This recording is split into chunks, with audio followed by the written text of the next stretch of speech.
Welcome to the GCN Tech Show. Manon is back. I am indeed, and this week we're going to be discussing, is racing too fast, too furious, and too dangerous because of tech? We also have loads of juicy hot tech to discuss, including a new super high-tech rain jacket, a tech debrief from Roubaix, AIRBAG bib shorts, as well as comments of the week, the bike vault, and a competition for you to win free stuff. We better get on with it, Alex, because we've got a lot to cover.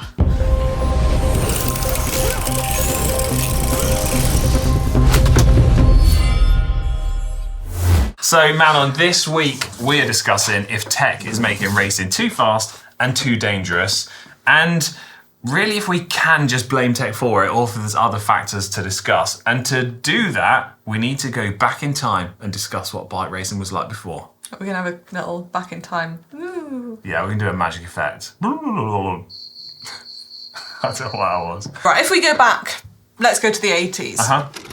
Brakes weren't as good. I feel like that is probably a big factor. Yeah. The bikes and the components weren't as good and strong. Road surface is another big one. Yeah, there's some key factors I think to discuss. Like, I feel there is a lot on this topic. There's a lot going on. I think, yeah, if you go back to, I say the 80s, I guess everyone's going to have a different idea of what period of time counts as old. But if you go back to the 80s and look at some of the racing, it does kind of feel like you're looking at a slightly different sport. It feels like it's evolved a fair way from there, and understandably so, because, like you said, brakes were pretty pants on bikes back then, which kind of means you'd approach descents differently, I would say. I think even until we had disc brakes on our road bikes, I felt that was a big game changer in, you know, how we tackle descents or going into races. Because even now, I remember racing when I was on rim brake and how I'd race on disc brake. Totally different. Like, you have so much more confidence on disc brakes. Certainly in the wet as well. Yeah, exactly. So, yeah, I think if we're looking at older rim brake bikes, you understandably would have a more cautious approach going down descents, because if you needed to do an emergency stop, well, basically you couldn't. It would take you a while. Which leads to a far more cautious approach, of course. But there's other aspects to it. Things like clothing. It was all loose fitting, fairly baggy. Depends Not again. aero. Not aero. Depends again quite how far back you want to go. But also, I think one of the significant factors to discuss is that riders didn't always wear helmets, or basically never wore bike helmets. No, or wore helmets that were very, very thin and didn't really protect their whole head. And I mean, even now, riders will go into, you know, races or things, and they don't want to crash, but sometimes it does just happen and it's out of your control. So I think just knowing that you are that bit safer on the bike does give you a bit more confidence to push the limits. What you've had some old like retro kit and stuff from videos in the past. Like, what would you say? I've not ridden and used one of those really old thin helmets. Lucky you. Like, Lucky you. Like, what? Describe it. What's it like? What's the feeling? It feels like nothing I've felt on my head before. It's like, I can't imagine it giving you much protection at all if you hit that ground, especially if you hit the ground at speed and had a proper knock to your head. So you think it does give you that sense? No, I don't think it gives you any protection at all. Okay, that's fair. So clearly that's going to have a difference on it as like, your mindset. Oh, definitely. Plus the fact we've obviously got to discuss bikes. Now we've got aero bikes. In fact, aero everything. Wheels, tyres are now way faster than before. Socks. And then I think basically if you kind of like combine all these things together, plus the fact you mentioned road surfaces and tyres as well. Yeah, tyres. I just think it all combines together and makes the bike racing even faster than before. Yeah, definitely. But I also think the dynamic of the racing as well. So going back to the 80s where you'd often see in like the big races in the Tour de France, riders would just be, you know, winning solo all the time. Whereas racing now, unless you're Matthew van der Poel, or Tadej Pogačar. Yeah. The racing is a lot more together. It's raced in the bunch. Yeah. Higher risk of crashing there, I feel, compared to many years ago. So I've got this kind of theory, and it is definitely just a theory, because I don't know if we can... Bike racing is getting faster, right? We've seen that throughout the start of this race season, across both the men's and the women's races. Each edition seems to be faster than all the previous ones. But I don't think we can attribute like the tech making it more dangerous, because crashes have always happened. Yeah. But it's inevitable that at some point there's going to be a crash. It's just if you're going faster, the crash is obviously going to be way more significant. So I don't think it's that the tech is making it dangerous or more dangerous. It's just when it does go wrong, it's just taking it to a higher speed. Yeah. I think that's kind of like my take on it. Yeah, no, I'd agree with that. That's a good point. Also, we've reached out to a couple other people to try and hear their thoughts on it as well. So I spoke to Tom Southern, EF Education DS, and he shared some interesting thoughts on this. So I basically said, do you think tech's making racing more dangerous, or what do you attribute it to be? So he says things that, in his opinion, are making races more dangerous, a combination of all of the things that are making riders faster. So all the aero frames, race suits, narrow bars, wax chains, and all of that kind of stuff. And he says these clearly contribute to higher speeds, which doesn't necessarily make more accidents a fact, but if you are going faster, then crashes are going to be a bit more likely. Other factors, including things like riders turning pro without having lots of racing experience, maybe going from the junior ranks up into the pro racing. Definitely. Pressure from teams for riders to perform. There's also an increased awareness of danger points in races, Tom was saying. So then that means if you know it is dangerous, you're going to maybe fight more to get there. But then it means you're going to get to the dangerous point going even faster than before anyway. That's true. But you'll always have like the team meeting before the race, and the DS will go through, you need to be at the front at this corner, this is a crucial point.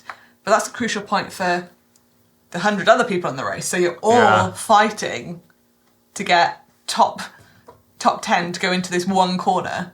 Yeah. And I think there's loads of interesting things, and also one of the final sort of things I want to pick out from Tom. Sorry, another thing is them putting that chicane in Paris-Roubaix. Yeah, I mean that highlights it. It was so fast that they had to slow the race down. I mad. don't want to get. I feel like I'm going to go off a rant about this chicane at the start of Paris-Roubaix. Go on, have a rant. I don't think you should be forcing a big change in that. I think it should be down to, like, bike racing or any competitive sport is an inherently dangerous thing, and there's a risk involved with everything. And I think it's the balance of risk versus reward that riders need to choose and get right themselves. None of the riders want to crash. No one wants. No one wants to cause a horrible accident. But there's the risk of crashing by going really fast, but the reward is you're obviously at the front of the race, so you've got more chance of winning. And it's the riders who balance the risk versus reward in the best way that are going to be most successful. And I think it's just a really difficult thing. I don't want to see any crashes, but I also don't want to see what sometimes is like the really cool drawn element of that risk being taken away. I don't know. It's a really difficult one to sort of dive into. So where are we actually at overall? I feel like we've gone off track a lot. We've gone off track, right. So tech has made racing faster. I think that's undeniable. Actually cycling faster in general. Yeah. I don't personally think tech has made racing more dangerous. I think it's a combination of there's an inherent risk, riders are perhaps racing the race in a slightly different way, and maybe taking slightly more risks themselves. Yeah. Yeah? Mm-hmm. So...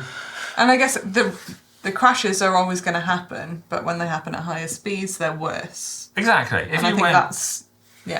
if you went back 30 years ago and racing speeds were 20k an hour slower, or they're still crashing. They're still crashing. It's just, you're not like, they're not quite severe. Yeah. Some of the slow crashes are quite bad. Some of the worst crashes I've had is quite slow. Yeah, I mean, it's a dangerous sport. It is a very dangerous sport, but we love it. What can we do to resolve these issues? Do you neutralise descents? Do you change the way races are done? I mean, think back to the descent Pidcock did on the Tour de France stage when he went on to win Alpe d'Huez. Imagine if the descent was neutralised, you would have pretty much taken that victory away from Tom Pidcock. No, I definitely don't think they should neutralise that. Don't give the UCI ideas now, Alex. I don't. I don't want to see descents neutralised. I obviously don't want to see people crash either, but like I said, it's risk versus reward. But safety is being taken seriously by teams, organisers, and riders as well. Yeah. But when the speed is so high and it is a competitive environment, I think it's almost inevitable that crashes are going to happen. Yeah. Do you have anything that you think you would like to see implemented, or you would like to see changed, or not really? No, the only thing is like the better concussion protocols. So like when the riders do crash, that I know it's very hard when you do crash. You're just running on adrenaline. Yeah. But yeah, I think that's a big, I guess, factor that. That's something that's been implemented better more recently. I guess. It has. Yeah. It's probably a little bit late. It should have been done sooner, I think. Yeah, I think that's a really good point. And I think as a as an outdoor, like, moving sport, it's difficult to have a lot of that stuff implemented, it's not like, isn't it? obviously it happens a lot in rugby, but they can, you know, it's just pitch side. Yeah, you're in a stadium, you're in a static environment. Yeah, you can, you know, sub someone in if...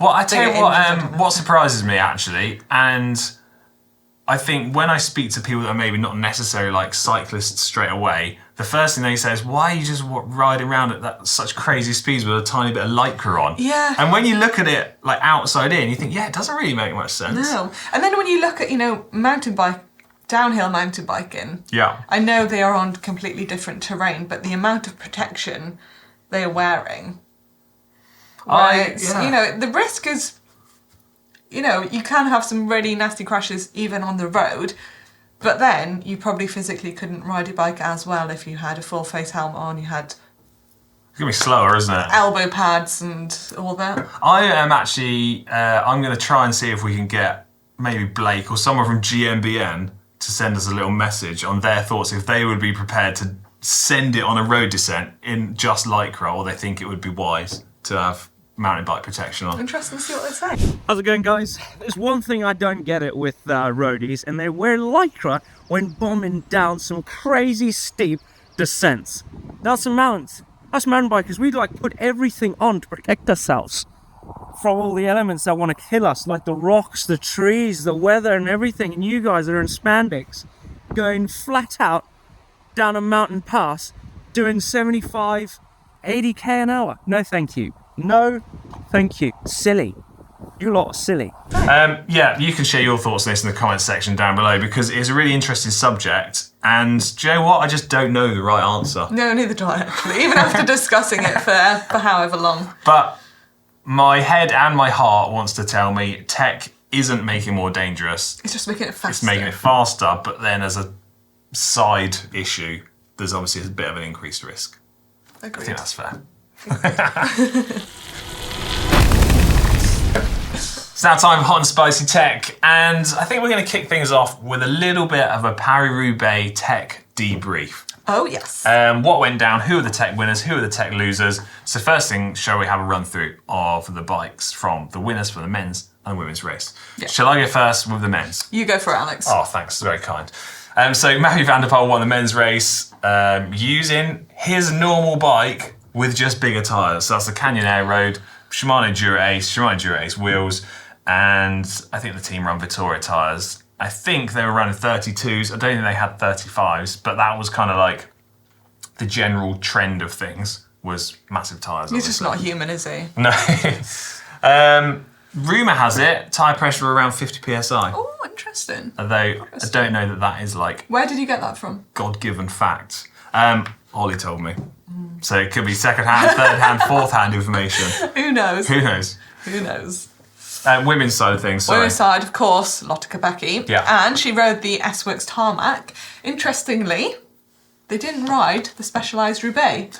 Yeah. And this was the first time they haven't I think you're ridden right. it. So I can't remember when the first inception of the Roubaix bike existed, but obviously a bike designed for the race and clearly named after it. Yeah. But it's the first time since the bikes existed that Specialised sponsor teams haven't used it. Really interesting. I don't know what that means as such, but Neither do I. Yeah. Because I would definitely take the comfort of having a bit of suspension in that bike. But yeah. I think that's they're usually the obviously races hard go as so nails. fast. Yeah. Well, she also had a 1x SRAM Red, and she had a 50-tooth chain ring on there, 32mm tyres. And I saw lots of the pretty much exclusively SRAM sponsored teams using one bike for this race. Yeah, interesting. Well, it's pretty flat, isn't it? It is pretty flat. So here's a Yeah. good question for you. If you could pick one bike and you were going to go do Paris-Roubaix tomorrow, I don't necessarily mean like brands as such, but maybe style of bike. Mountain bike. You would go mountain bike. I would. You reckon you actually would? Oh, I'm really bad at riding on the cobbles. I get so uncomfortable. I can't deal with the bumpiness. Yeah. And do you remember when we did that video 2 years ago now? When we rode mountain bikes on the cobbles? God, it was so actually much quite more nice. comfortable. It was nice You on just mountain glide over them. Anyway, you're not winning Roubaix unless you've got the world champ skin suit on. Just Are you? Actually, clearly, 2 world champs Yeah. won. That's in. I hadn't picked up on that fact. Have you Thanks. not? Thanks for noting that. And also, another fact, how clean they were at the end of the race. Yeah, it was a relatively They were still dry. very white. You know why they were so clean? Speed they got. No dirt could stick to them.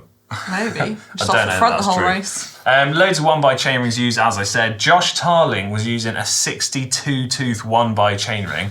Although I think most people are probably aware right now, he got disqualified for a sticky bottle halfway through the race. We've all been there. Speculation on some articles online.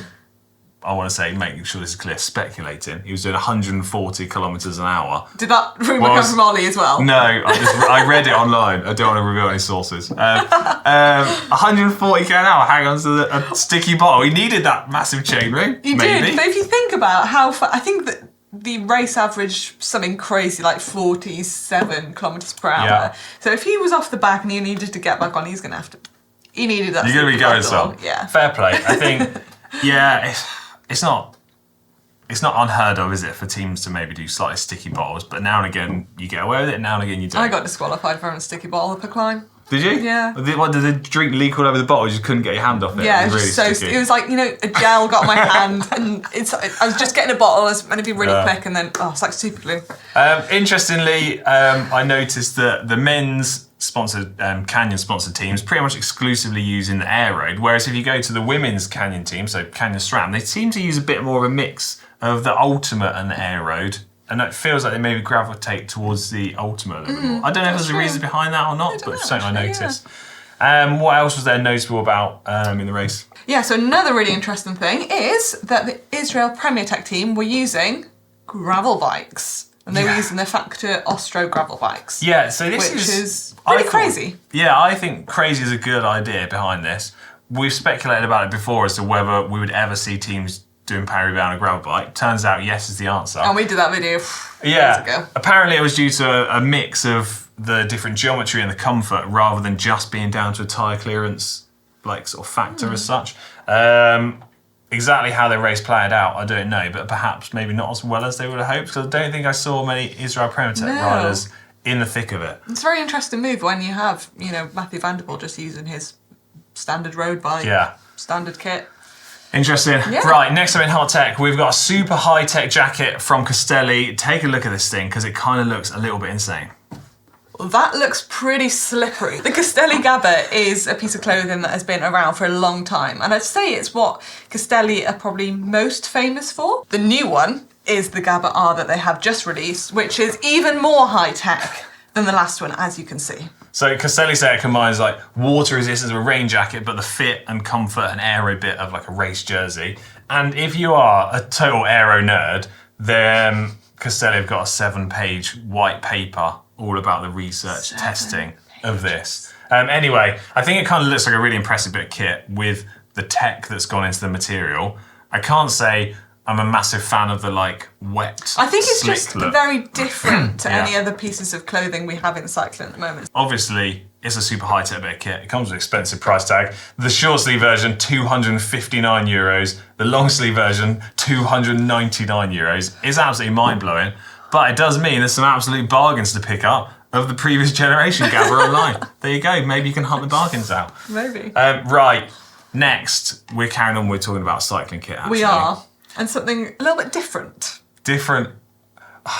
Different is an understatement. It is actually. Right. It's a bit bizarre. AIRBAG bib shorts. Hear me out. Don't switch off just yet. It is a thing. We actually have an article. Is it a thing? It is a thing. Or is it a thing now? I've never seen this before. Hear me out. We've got an article on the GCN website all about AIRBAG bib shorts, which I thought was fairly interesting, and it was news to me, but it turns out it's not actually like groundbreaking news. Oh, is it not? No, so apparently not, because the tech was invented a while back by Sam, I'm going to absolutely murder your second name, I'm sorry, Ratajak, formerly Chief of Research and Development at BioRacer Clothing, where they first came up with the idea in 2020. Oh, wow. But it never really took off, I guess, because I think pro teams were not really that keen on the idea. I guess in order to get pro teams on board, you've basically got to make it super lightweight, super aero, and it's got to integrate into existing kit because all teams use different clothing manufacturers. I did come up with an idea though, because obviously a lot of our main talking point this week has been about safety. Yeah, so I thought, I don't know, have you got any thoughts first before I share mine about how you could maybe get teams on board with using more safety related equipment or not? I think you do have to just make them lighter. Yeah. And if it is definitely going to make a big difference to the safety, I don't really know too much about this, but what exactly, how much difference is it going to make if you crash? Yeah. Like, is it going to save you from breaking your collarbone or, X, Y, and Z? Because if it is, teams might be using it because that's all you need is one. Well, imagine, let's throw it out collarbone. there. Imagine if Wout van Aert had airbag bib shorts on and it meant he hadn't broken his collarbone. Right now, I think he'd be pretty happy. Yeah. The only way I think you can get this type of kit to take off is if you somehow manage to make it provide a speed advantage through some sort of crazy aero. To be fair, people have been like shoving stuff down the thing. So I don't know if that's... Do you just have it inflated the whole time? I don't know if that's a possibility. Or you've literally just got to go down the route of mandatory use in the same way as a bike helmet and go, here's a bike helmet, you have to wear one, you better design it to be good. Maybe that's the way. Also, why in the images they chose to use white bib shorts? We all know white is not forgiving. It's not forgiving at all. Right, and then finally in Hot Tech is the chance to win free stuff. I said about it at the start of the show. Everybody loves free More stuff. precisely, it's a Topeak competition that we've got running where you can win a bike case and a tune-up kit. So, let me hit you with the facts and information. We're giving away a bunch of free stuff thanks to our mates at Topeak, including, and get this, the Topeak Pack Go EX. The best bike box around. Yeah, Ollie absolutely loves this. He's always banging on about how incredible it is. And we've got a couple here at GCN Mega Base, and he always gets in early and takes them for himself. He does. So there's a competition which is running from the 9th to the 19th of April. One main prize is the Pack Go EX and a tune-up station. 3 runner-up prizes where you got the tune-up station. There's a link to the competition, which will be in the description down below. And make sure you read all the terms and conditions because it does exclude some people residing in Ukraine, Belarus and Russia. Entries close 10 BST, Friday the 19th of April 2024. And the winners will be announced on the GCN show from Tuesday the 23rd of April 2024. You're great at this, Alex. Although the terms and conditions bit you need to do really, really fast. Terms and conditions to apply, Bill, you get the bill payer's permission. Yeah. Something like that. Nailed What is it they do on telly? Read the number underneath. Yeah. I don't know, I'm not on telly. Right, more Hot Tech next week. It's now time for comments of the week where we're going to read out some of your banging comments you've been leaving underneath our videos.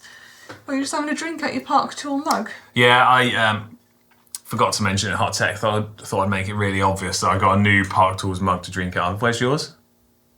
Lucky you.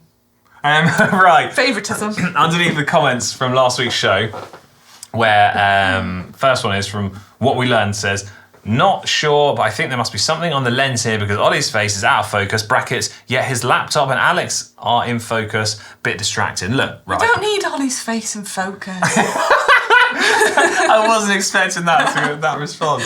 This became quite a thing underneath in the comments underneath last week's show. Turns out we've done some research. We've done a forensic investigation into this. Have we? Lens malfunction, apparently. Crack in the lens, was it? Tech failed us. Tech. Apparently, Again. the tech issue isn't visible on the mini little monitor we have on the camera. So Hopefully we fix it hopefully this everyone week. will forgive us, but you know. Sorry about that, guys. Also, we got another comment from Bill who says, I can remember that back in the late 80s, a common tyre set for Paris-Roubaix was the Vittoria Pave GCG 25mm on the front and a 27 in the back. Yeah, that would be considered like normal tyres these days. And do you remember back in the day where you were riding Paris-Roubaix, you just double wrapped your bar tapes and you just got on with it? I don't remember that, because if I'm honest, I've never ridden Paris-Roubaix. Neither have I. But that was a thing. But every that time was we a thing. did a race with cobbles on, you just double wrap your bar tape and get on with it. That is true. Yeah. I feel like people were perceived to just be like rough and tough back in the day. Whereas now everyone's like just accepting the soft. fact that we can just use tech to make life better. Yeah, true. That is very true. Stay Gold 1978 says, is Alex's top secret bike build a budget build with expensive parts that he just has lying around? I don't want to give too much of it away, but it is an expensive bike build, and I am absolutely buzzing to do How it. many bike builds have you done? There's never going to be an end of bike There's builds. not, is there? There's always going to be more to be Love it. done, and I'm going to lap them up. You do you, hun. Right, underneath our tech flops and fails video at the weekend that Ollie and I had out on Saturday. Go on, you read out these comments. Okay. Was this a world record for the use of the word however in a YouTube video? I think it part. However. Look. If No, we, however. Can we get a montage of all the howevers together? Now, go. However.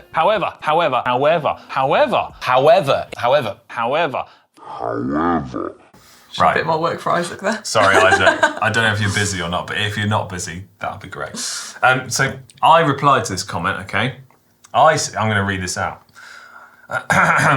I would like to point out that however many howevers there are in this video, there are, however, many alternative words that we could have used. However, in hindsight, it appears that we overlooked that. However, in the future, I hope to remember this. However, I can't make any promises. I thought I was funny with that response. I think about 2 people liked it. I was going to say, did that get lots of likes or was that just a flop? No. Anyway, moving on. Yeah, go on. What is this username? I don't know, but we'll have it up Anyway. on screen. They say, how many takes did it need for you to get the intro done without bursting out laughing? Best intro of the year. Don't know. I just Well, if thought it's not that memorable, you can't. I just thought it was average. Just average. All right. Just Okay, so on the other video we had out the weekend, which was I love this bike, but it has to go, which was just showing my love and appreciation for rim brake bikes from say 5 or 6 years ago. but it has to go. But it does have to go, Oh, unfortunately. that's sad. Pinarello wanted their bike back, which is fair Oh, that's enough. fine, that's It belongs to them. They just loaned it to me, which is very kind of them. Very kind. Anyway, we had a comment saying, for me, the biggest compromise you have to do with rim brakes is the tyre size. If you want to go wider than 28 millimetres, it could be the limit. Yeah, that kind of makes sense. That is just one of the facts that you've got to suck up with rim brakes. Another comment says, Alex, I'm a proud owner of one Pinarello rim brake bike. This tech shouldn't stop to be produced in new bikes, at least in mid-range road bikes. Rim brakes for life. I'm on board with that. Look, I love disc brakes. They clearly are like the future and the latest tech, but I also want to have rim brakes continue to exist for people that want to have the option. More options is better for more people.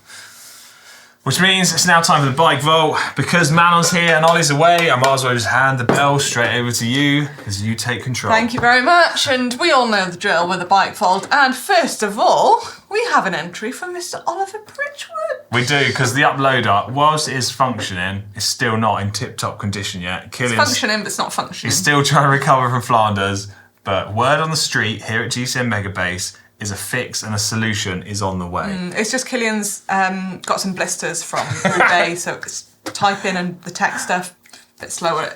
Yeah, he also did Flanders, but never mind. Oh. Come on, right. Let's slate Ollie's bike. Okay, let's slate Ollie's bike. Very nice colour. Yeah, Big fan.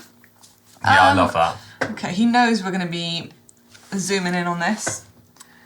First thing I want to point out is he's got the bike leant up against the wall again. There's a risk of scratching the lever. There is a risk, but Ollie is very careful with things like this. Yeah, Oh, God, I can't find anything wrong with it.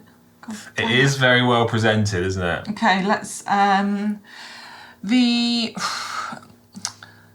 Di2 wire at the back is kind of blocking the cassette a little bit. It'd be nice to get a clear view of I that. felt we're clutching at straws. I've got one. I got the one. pedal. If Ollie was... Is that what you're going to say? Well, I've got 2 though. Go on. Okay. If the pedal was aligned, nice and flat. I picked him up on this the other week on his bike. He said it didn't matter. I said, No, it well, does prove me matter. wrong. Yeah. It does matter. All right. What I want to say is the tyre logo on the front wheel, the valve is lined up with the R in Pirelli, but on the back wheel, the valve is lined up with the E. I feel like we're sort of being quite nitpicky here. You have to be when it's Ollie. High standards.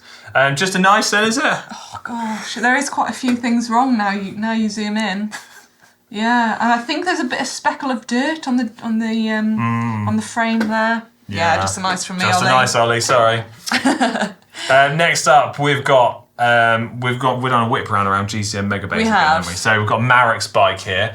I think it's a GT. It looks like a all-road / gravel bike. Seven First Bridge in the up- background.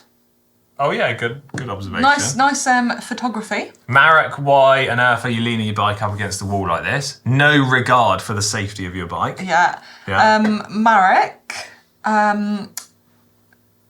we need to sort the cranks out. They need to be Cranks needs to be at leveled. 3 o'clock.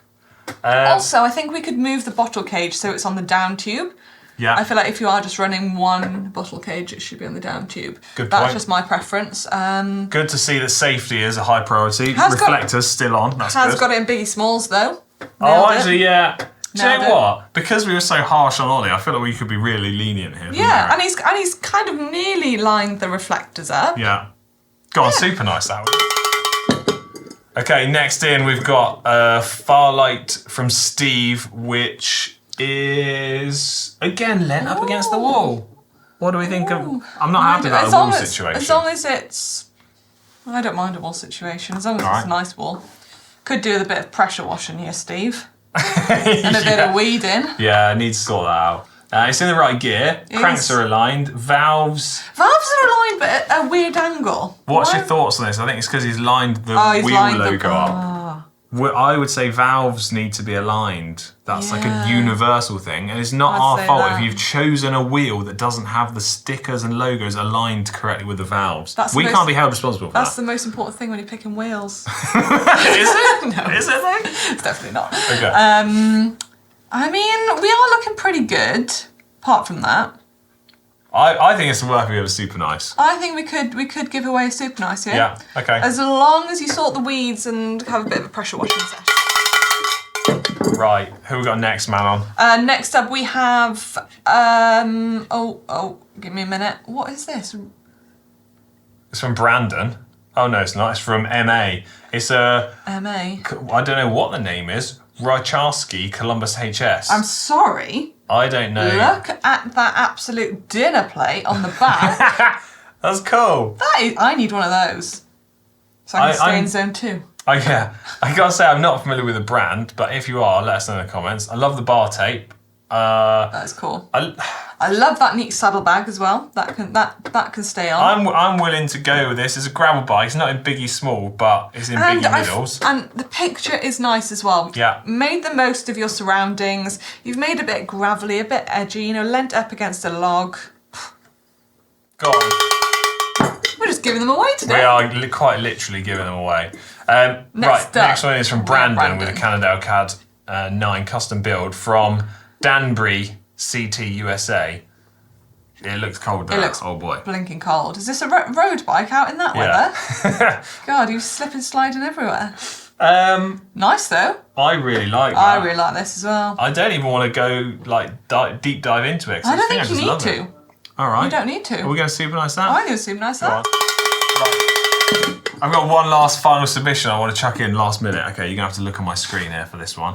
We'll put it up on the screen, of course. What do you make of this bike? This bike is Jacob's bike. Who is filming the tech show today? Oh. Jacob looks nervous. Oh, Jacob. So You're in for it. last week we had Jacob's Kona Honky Tonk. I can't remember the name of it now. Honky Tonk, Yeah, interesting. because he loves the name. This week he's slipped in with a Specialized Diverge, newer Oh. bike, slick, tubeless tyre setup. I helped him set his tyres up tubeless yesterday. There you go. You can pay me later. Come on, like you can judge it. Have a zoom. I was zoom in more. We need to zoom in more. Okay, zoom in more. No, that's not very good. Jacob needs to be held to high Right, standards. Jacob, why is the red decal on the back tyre Not aligned. at 10 o'clock and then the one on the front tyre's at 6 o'clock? What's that about? Yeah, not happy with that. Got nothing to say for himself there, has he? Bottle. If you've got one bottle, why haven't you got it in the front bottle cage? Makes far more sense. It does. Cranks are aligned though. Is in the correct gear. I like the tan side walls. Again, tan sidewalls, brilliant. Could Tubeless have as taken well. I the love light off for the tubeless. picture. Also, it's lent up against the wall, like lots of the submissions I this think week. you're going to have to let the wall thing go. Yeah, oh, it's just me getting hung Just up on you. that.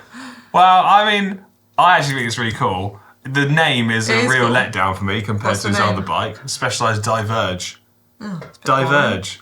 I mean, it's not boring. We honky need to think tonk, of is a it? new one. I don't know. Spicy, specialised, saucy. God, just chuck a few more adjectives in there I as can't well. think of any more. Right, I'm going to say super nice it. Come on. Go on, you can ring the bell this time. Yeah! When you try so hard, it doesn't even ring. Bit out of practice there, sorry. Just warming up. Right, that's it for this week's Bike Vault, which means it's the end of this week's GCN Tech Show. Madeline, it's actually been mega having you in on the show. Thanks, guys. I love coming on the show. Come back. We can have you back another time, anytime. Thanks. You let us know. We'll be here. Share thoughts on keeping bike racing safe. I feel like we've spoken about so much. Yeah, we have. It's been a mega show today. It's been a long one. Right, we'll see you later. Bye. Madeline's getting a coffee. She's really upset.